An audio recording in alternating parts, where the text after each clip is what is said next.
we keep talking about smart homes, and smart homes there's a whole section on the floor, I think it's right behind digital health area, that is all about the connected home. So I'm really excited because it's starting to integrate into the health area.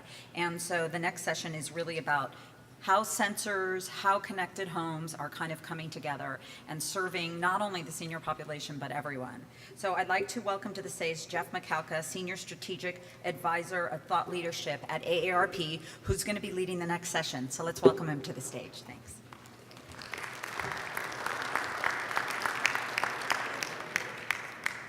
Wake up, everybody, wake up, wake up, wake up. Great, thanks, Jill. I'm going to sit here. I'd like to bring up my panelists, Laura and Kian, as well. This is a special panel, at least for me. I have seen Kian and Laura on at least 8 or 9 panels together, and I've never had the opportunity to moderate. Hopefully nobody else has seen us. Well, yeah. You guys are not one-trick ponies. Give up all of our secrets. But congratulations, everyone, as Jill said, for making it to the end of the day. You owe yourselves a round of applause. We're going to try to keep this lively.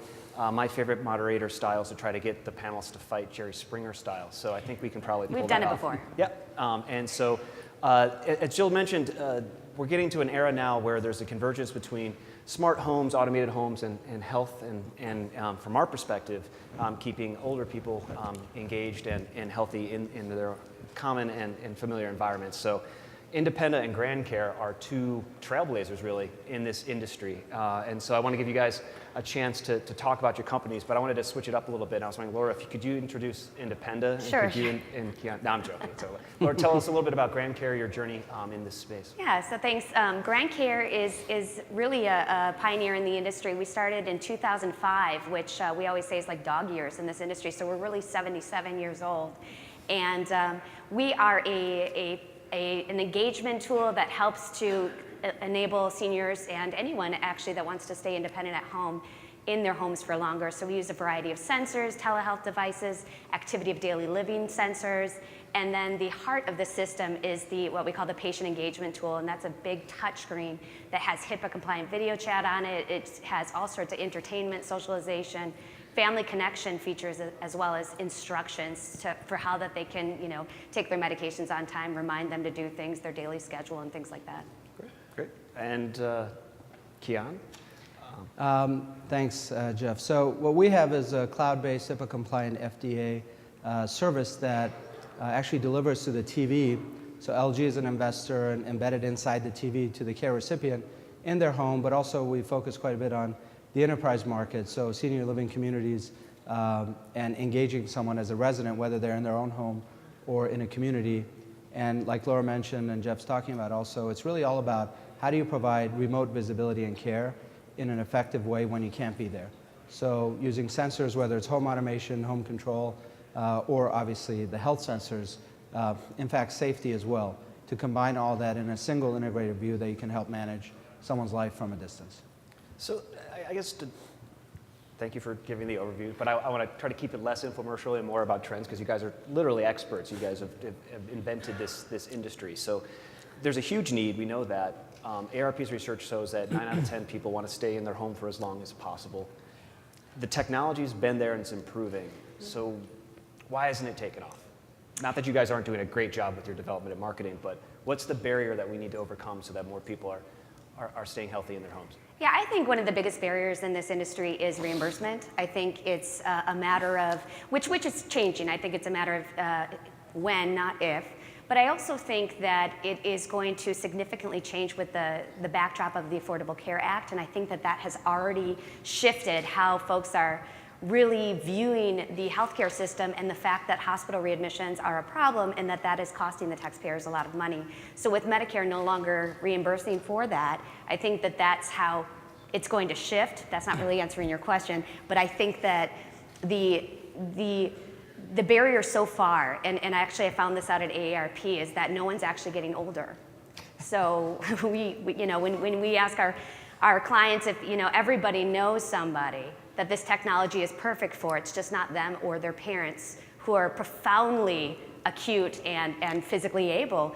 And I think that there's a huge problem with denial of the fact that that anyone might need this type of support and it might actually benefit them. So I think That is shifting, but that's part of the shift, the monumental shift from aging in place to digital health. Sure. Okay. And I want to follow up on that, but Kian. So I would agree, maybe also to add to that, it's easier to sell a headache pill than to sell a vitamin. So the concept of preventing something bad from happening over time is something that usually, like if you look at the PERS market, the personal emergency response system, that typically gets sold when mom actually has a really bad fall. Not too many people buy PERS products before mom has her fall. To Laura's point, healthcare is moving, and sick care really is moving into the healthcare spectrum, which is really person-centric and keeping the person away from the system, whether it's the Affordable Care Act, whether it's in Australia, for instance, they have 7,500 Australian dollars that they give to individuals over a certain age to be used for any technology, any services to keep them where they are. So clearly it's a lot better and everyone's aligned when you stay where you are longer, safer, more comfortably. And when the reimbursements hit, that's also a huge driver. But also I think just demographically and the maturity of the solutions themselves, the simplicity of the solution is also getting there. So I think it's a convergence of all that. Mm-hmm. So at the same time though, let's try, is it a communications issue? Is it just to move it away from aging in place, focusing on independent living or digital health? Is that, if we could get into people's homes earlier, would that solve the problem? If we could have people adopt earlier in their life and then grow into certain solutions? Is that the? Well, I think it potentially solves some of the problem, but again, it's the just like Kian was saying, the aspirin versus the vitamin. It's like the seatbelt versus the airbag, right? To do all these tired cliches and analogies, but it really is about the fact that we're in society in general, especially in the United States, we're very reactive. And that's why the personal emergency response system works. I've fallen and I can't get up. It's not, I might fall, so what should we do before that happens? You know, it's really reactive. And with the healthcare shift, I think we're starting to become more proactive, predictive, and preventative, but it's going to take a little bit of time before we realize that we should do something. We should get the insurance, you know, the life insurance before we die, type of thing. But to that end, both of your products have a pretty robust set of social engagement tools. And so is that the angle in? You know, everything for us was always around social engagement, which is interesting because on the medical side, that's only coming around more recently. But the number one issue actually for elder care from a distance is actually isolation, loneliness, and depression, which leads to self-neglect, which then leads to recidivism and medication neglect and back to the system. But you know what? There happened to not be a code in CMS or for insurance companies for loneliness. So, you know, doctors weren't after it, but the daughters and the sons and the family members were very concerned about that. So that's really back to the point of having sick care really become truly health care, and we're in the context of home automation. And to give an example to tie it together, if I'm a doctor, I might get paid if somebody's blood pressure goes above a certain level, and I have them come in and I get paid for a visit. And so I'm monitoring that blood pressure. I can now do it remotely using great, you know, telemedicine tools. But what if they went to the bathroom and didn't leave for 2 hours? What if they got out of bed 10 times a night? What if they walked around all day and didn't eat anything? What if they were in the room and nobody's coming in and out of their home for a week? I don't get paid for that, so we as a country have incented that person not to be checking for that. But the daughter and the son and other people are doing that, and also the incentives are coming more and more towards that, because it's pretty clear and it's clinically proven, if you're socially isolated, it is a really bad thing for you, including premature death, let alone all the costs. So yeah, social isolation and engagement being the counterpart to that is critical. And in our opinion, I'm sure Laura would agree, has to be central. You guys are agreeing on everything. It's kind of boring, I agree with actually. that. But to that end though, should we take health out of the smart home equation and just have it be there in the background? The old kind of Trojan horse strategy. You get into the home with the social engagement platform, and then the health is taking place in the background, because it sounds like we're all in denial that we need any help. Well, we certainly do, you know, and making it a little sexier about adding some of those wearables in and things like that that can track footsteps and sleep patterns. That's a little bit more engaging to the client than saying, you know, we're going to track activity patterns of, you know, whether you used the bathroom 10 times last night or something. That's not really exciting for them. I think that the socialization is really, really important, because in order to achieve those better outcomes, which is the point health outcomes as well as profit at the end of the day. In order to achieve that, you've got to have the patient engaged. You've got to have them care. You've got to have them want to be well. And in order to do that, I think Kian and I both agree on it, as far as this is our platforms, is that patient experience. And without that front end experience, you've got some flashing box or some flashing sensors. That's just not motivating to get them inspired and even giving them information so that they can even do something about it. So with that patient experience, that's where that leads to engagement and then finally those better outcomes. So I'm going to give you controversy now. Nice. So maybe a semantic difference, but for us it's really important that we don't even talk about the person as a patient. So for us, the sick care system, the healthcare system treats patients, and that's moving to really the person. And the person-centric approach, which I know you have as well, is really all about not health versus telemedicine versus telecare versus reminders versus social isolation versus home automation versus emergency response and all that. It's really about what do I care as the daughter of that person and helping them in a dignified way, not patronizing, not big brotherish, in a fun and engaging way to do things from a distance. Because I would like to be there if I could.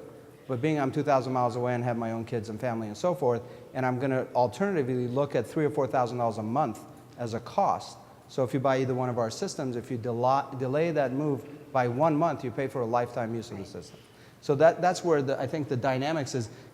I wouldn't say it's really health out of home automation, but it's really putting home automation under the care, remote care. Because most people, I'm walking around the floor like you guys, and I can go in the garage and home automation will turn on the lights for me. That's really cool. But I'd really like to know if the lights got turned on when mom came in, which tells me mom actually made it back by 10 p.m. And if the lights are not on, then what do I do? So it's really putting that under the remote care model. It's a double-edged sword, though, right? So people don't. Our research shows people don't really enjoy knowing that someone's watching them all the time, unless their life depends on it. So Absolutely. how do you find that balance between invasion of privacy, the capture of data that we were could be hacked, and then that sense of dignity and independence? Because the goal of both of your companies is to maintain independence. I love that question. As far as what we're tracking information, and even using tracking, what we're actually taking a look at is motion activity, indoor temperature, things that a standard home automation system might do, and people don't feel. I think the concern is brought up more than the concern is actually had. So a lot of our customers will be, using the social engagement platform first. They'll video chat with the kids, all that kind of stuff. And then they might start with just that. Or they might add in a motion temperature sensor that's down, by the front door. That doesn't typically get people to worried or concerned about their privacy, and it's really not a bunch of people randomly watching, when's the front door being opened and they're viewing those trending graphs. It's more of a no news is good news type of thing, and I only want to know if that front door opens in the middle of the night. I want to know it's either someone's coming in or someone's leaving. Just notify me of that, but it's really just outliers that it's telling you. Right. So really, we should never impose anything new and uncomfortable on anyone, especially the care recipient. So. In that model, if life becomes easier for the caregiver and the care receiver because there's technology in place, which is the whole goal of what we do, then you're not imposing anything new because the daughter's asking you those questions. The daughter's saying, did you eat today, Mom? And Mom's like, I did. How are the grandkids? Mom, first I need to know, could you walk over to the fridge and make sure that sandwich I left you, how many do you have left? These are the types of conversations people are having tens of millions at a time, every day. And so if you can take that away, that actually becomes all about dignity and about not being a burden versus being monitored. Because the quality of life goes up, obviously. And the conversation. Jedi mind trick on me there, but yeah. What was that? I think you just did a Jedi mind trick on me there, but so to that end, then, who's the ultimate customer for these sorts of smart home solutions? Is it the caregiver, or is it the care recipient, or is it some sort of blend between the two? To us, it's the caregiver. It's always a caregiver. Go ahead. Yeah, well, I was going to say the cost of marketing to someone the vitamin and walking that, really it's not even a fine line, it's a zero, there's no join there to say all these bad things may be happening to you, you need help, but on the other hand, you're not old and you're capable and it's fun and so forth. versus talking to the daughter and say, before you spend $3,000 or $4,000, when you can't be there, have a first step. We've never really talked about technology as a first step, right? That should be the first step, and worst case, still go get home care, or have home care that packages services around that. So it's always to us, the caregiver. And I would say that we're more B2B2C.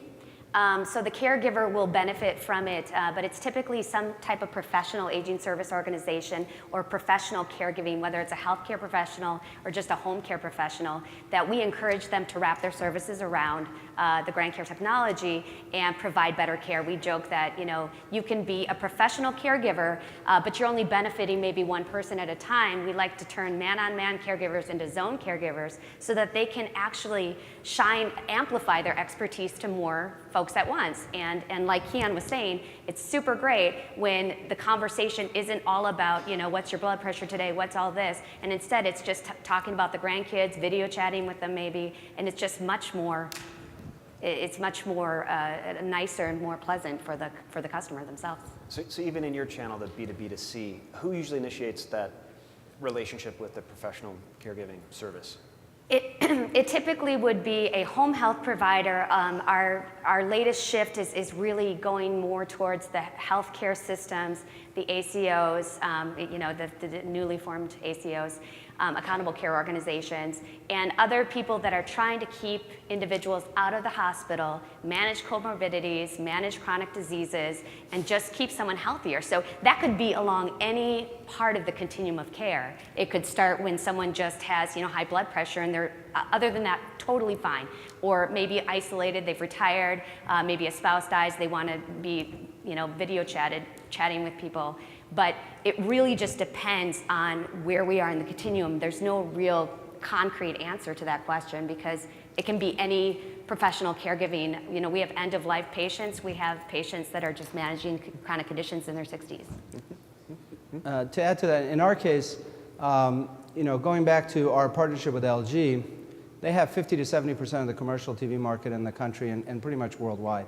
And that's, as we all travel, we're all staying in hotels here, LG TVs are prominent there as well as in hospitals. So they looked at that market as largely saturated, and they, through us, created a business model for senior living communities.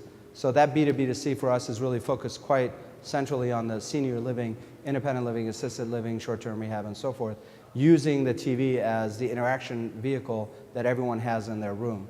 And then from there, there's another side that can go into the hospital system and another side that can go into the consumer. But central for us is senior living. So you see big players with billing relationships like the telcos or the cable MSOs starting to get into both home automation and security. And so what are your thoughts about, that it would seem a natural progression for them to get into sort of the home health arena too? Do you guys see that? Not that they do such great service already, but. Yeah, I think that everybody wants to get into this industry because it's clearly a huge rising industry. So, everybody from fitness tech, wearables to telco providers, cable providers, everybody knows that this is where it's headed. I think that the telco providers, it makes a lot of sense. It's like, the gas station companies getting involved with cars because they are what makes all of our systems run. But I think that it is such a different industry. And it's different from the typical demographic they are dealing with. So it would be great if they actually partnered with someone who is doing this already and formed a cohesive partnership, because that's the typical problem too. It's a barrier in this industry, net connectivity. Yeah, I think, just like companies have personalities, markets have personalities also. And I think those markets, the players, the core market is also much bigger and other worries than this market. What we're talking as a big market is quite small. Even in terms of home automation, that will be an additional service to maybe 9 other priorities, let alone sort of elder care as part of a home automation add-on. So I think the innovation is going to come through sort of peripheral opportunities, and then it becomes something that they can add. Do we want to do audience questions, or you guys want to keep going? Sure. Audience questions? Yeah. Sure. Can we do that, Jill? Can we do audience?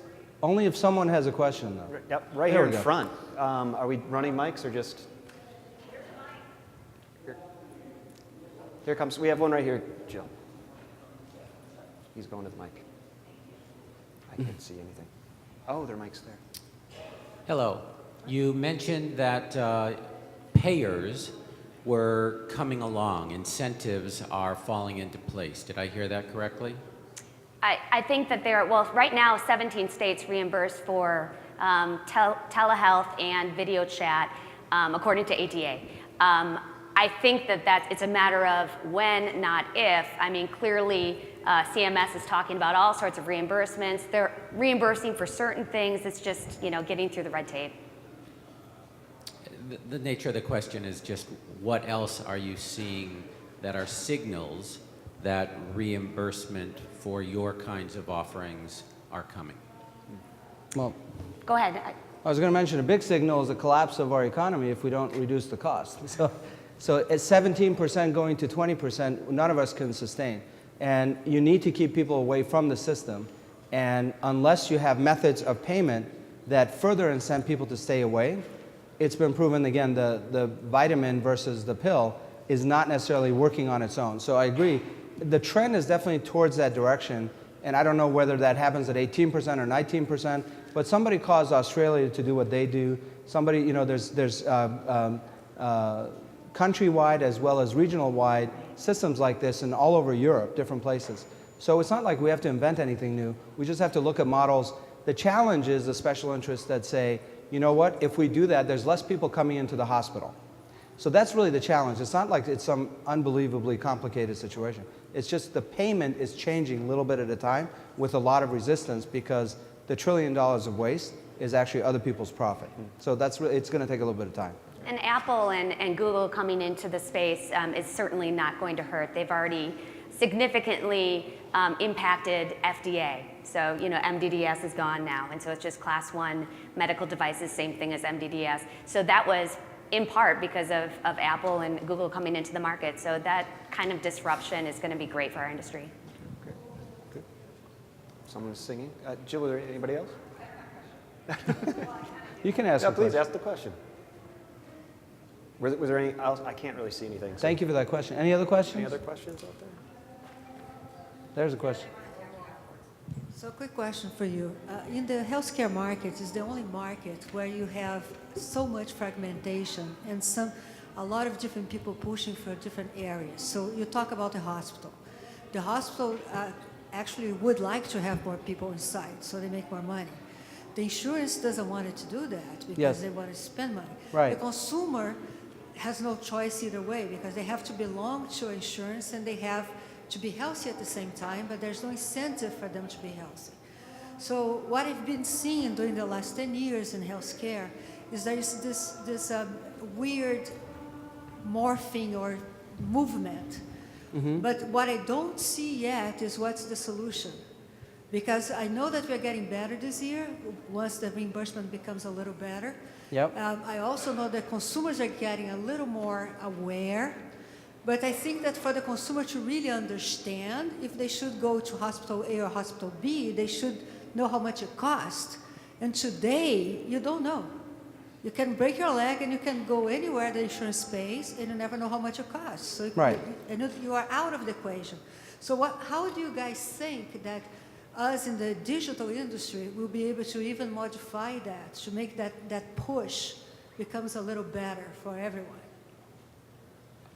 I don't think Go ahead. So I totally agree. It's a Band-Aid on a broken system that's moving it, like you said, in the right direction. At least the direction is correct. But I mean, if you had a clean slate, you wouldn't pay people the same way. This is not a political statement, but I don't think you should have private prisons or private hospitals because when I'm asking a bunch of bondholders to build my Taj Mahal hospital, I'm not saying I'm going to build it to keep empty beds. So the alignment is not there. You could say, there's incentives to keep people away from the hospital. The insurance companies are aligned. The challenge with the consumer has been that we've had relatively low deductibles until recently, so we didn't really care. But that's even changing. Even the deductibles are causing us to really care. And so all the different devices that we see, whether it's home automation and some other things in personal health devices, those are really tools to have, whether it's an insurance company or hospital discharge penalties are moving in that direction, managed care is moving in that direction, population management is moving. So there's a lot of direction, but you're right. I mean, we didn't blow it up and say, let's have the perfect system. So if we were to come back and do this panel in 2016, Yeah? would that all be fixed? Were we going to Not at all. All of it. all of it? Not at all. All right, well, we'll see No, what we but can- it'll be better. I Yeah, mean, every it's in the right year direction. it's gotten better, and it's really. I mean, the hugest thing that we've seen is sort of the Affordable Care Act with the notion that hospital readmissions were going to be, penalized, and that's been the first thing that signaled a big shift from the medical side of things. I'm not talking about caregiving, because people have been getting old since, well, probably before 2005. Yeah, let me maybe tying that to. Are we Little done? before. No, I'm laughing. I'm like, no, people have not. So, People started getting old. So when we just started. let's tie discharge to home automation for a second. Before, 24% of CHF, congestive heart failure patients, would come in within 30 days. Over 50% within 6 months. What that meant was you and I and all of us as taxpayers would pay another tens of thousands of dollars, up to $50,000, for the hospital to redo whatever they needed to do again. Everybody's happy with that old system. Now, within 30 days, if you come back, the hospital's holding that bill. So guess what? Suddenly they're very interested in keeping you away at least for 32 days. And so home automation, wouldn't that be perfect to know how someone's pattern is from a distance if you have a system from ADT or Samsung or anyone else, and in a very cost-effective way, only be notified when things aren't going right. That's an example of where all these tools really are helping healthcare costs go down, where the direction is in the right direction, but ultimately, it's not a wholesale change, it's a directional change. Looks like we have to end it there. Excellent. Awesome. Great way to end. Thank you so much, guys. Thank you, Joe. Fantastic.